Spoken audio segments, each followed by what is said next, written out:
تو آج ہم اسلامی عقائد کے ایک بہت ہی اہم پہلو یعنی آخرت کے تصور پر بات کرنے جا رہے ہیں۔ اس تفصیل میں ہم ایک خاص خطبے کا جائزہ لیں گے جو قیامت کے دن، حساب کتاب اور انسانی روح کی آخری منزلوں کے بارے میں ہمیں بتاتا ہے۔ دیکھیں، اس خطبے کی شروعات ہی ایک ایسی بات سے ہوتی ہے جو انسانی زندگی کے اصل مقصد کو بالکل واضح کر دیتی ہے کہ اصل کامیابی، حقیقی سکسیس ہے کیا۔ جیسا کہ کہا گیا ہے، بے شک کامیاب صرف وہ ہے جو آگ سے بچ گیا اور جنت الفردوس میں داخل ہو گیا۔ مطلب صاف ہے، اصل جیت یہی ہے۔ تو کرنے کے لیے دو راستے ہیں، اور ان راستوں کا فرق سمجھانے کے لیے اس خطبے میں ایک بہت ہی دلچسپ واقعہ بیان کیا گیا ہے۔ واقعہ اس وقت کا ہے جب جبرائیل علیہ السلام کو جنت اور دوزخ کی تخلیق کے بعد انہیں دیکھنے کے لیے بھیجا گیا تھا۔ جبرائیل علیہ السلام نے جب پہلی بار جنت کو دیکھا تو اس کی خوبصورتی دیکھ کر وہ حیران رہ گئے اور انہوں نے فوراً کہا کہ یا اللہ، اس جگہ تو ہر شخص داخل ہونا چاہے گا، یہ تو سب کے لیے ہے۔ شروع میں تو ایسا ہی لگا کہ جنت کا راستہ بہت آسان ہے، سب کے لیے کھلا ہے، لیکن پھر اللہ تعالیٰ نے جنت کے راستے کو مشکلات، آزمائشوں اور صبر سے گھیر دیا، اور جب جبرائیل نے اس نئے مشکل راستے کو دیکھا نا تو ان کا نظریہ ہی بدل گیا۔ انہیں اب یہ خوف محسوس ہوا کہ شاید ہی کوئی ان رکاوٹوں کو پار کر کے اس منزل تک پہنچ پائے گا۔ اور اس کے بالکل برعکس جہنم کا معاملہ ہوا۔ پہلے تو وہ بہت خوفناک تھی، لیکن پھر اس کے راستے کو دنیا کی دل فریب چیزوں سے، آسان لذتوں سے اور ایسی خواہشات سے سجا دیا گیا جو انسان کو فوراً اپنی طرف کھینچتی ہیں۔ یہ دیکھ کر جبرائیل کو اب ایک نیا ڈر لاحق ہوا کہ کہیں ہر کوئی اس دھوکے میں آ کر اسی راستے پر نہ چل پڑے۔ تو یہ تو تھے دنیا کے راستے۔ اب خطبہ ہمیں اس منزل کی طرف لے جاتا ہے جہاں یہ راستے ختم ہوتے ہیں، یعنی حساب کا وہ عظیم دن، قیامت کا دن۔ اس دن کی ہیبت کا اندازہ سب سے پہلے اس کی لمبائی سے ہوتا ہے۔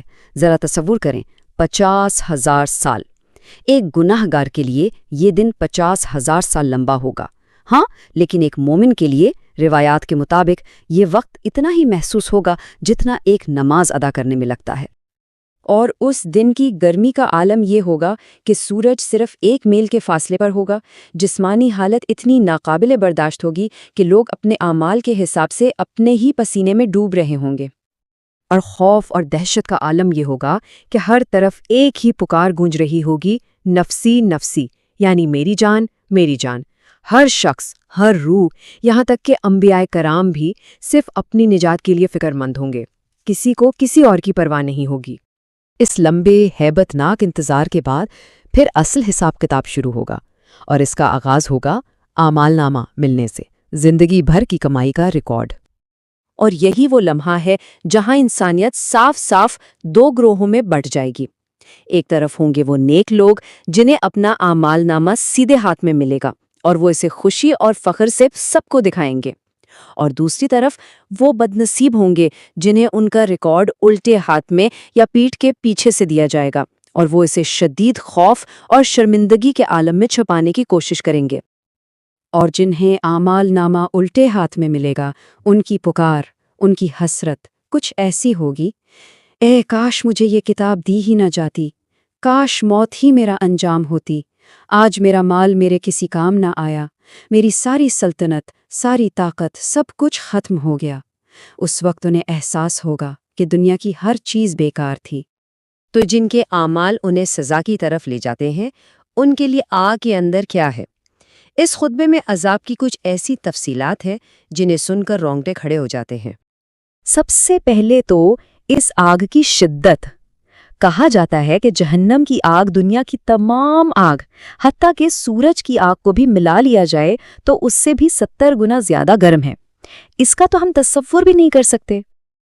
اور عذاب کی تکلیف کو بڑھانے کے لیے جہنمیوں کے جسموں کو بھی بہت بہت بڑا کر دیا جائے گا۔ اس کا پیمانہ کیا ہوگا؟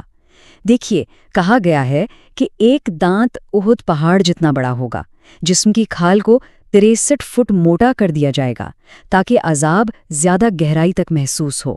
کان سے کندھے تک کا فاصلہ 70 سال کی مسافت کے برابر ہوگا، اور ایک شخص جہنم میں اتنی جگہ گھیرے گا جتنا مکہ اور مدینہ کے درمیان فاصلہ ہے۔ یہ سب اس لیے تاکہ عذاب کی شدت کو ہر طرح سے بڑھا دیا جائے۔ اور یہ عذاب کبھی ختم نہیں ہوگا، نہ ہی اس کی شدت کم ہوگی۔ کیوں؟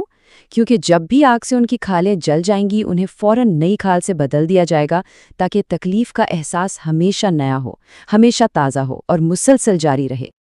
اچھا، اتنی ساری خوفناک تفصیلات کے بعد اب سوال یہ اٹھتا ہے کہ کیا اس سے بچنے کا کوئی راستہ ہے؟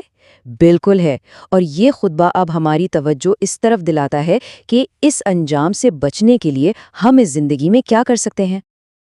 اور نجات کا یہ راستہ حیرت انگیز طور پر بہت آسان ہے۔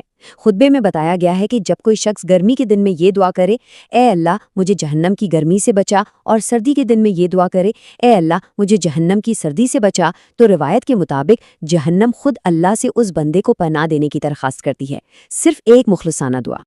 خطبے میں ایک اور اہم نکتہ اٹھایا گیا ہے، وہ سوال جو جہنمیوں سے پوچھا جائے گا، تمہیں آخر اس آگ میں کس چیز نے ڈالا؟ اور ان کا جواب بہت غور طلب ہے۔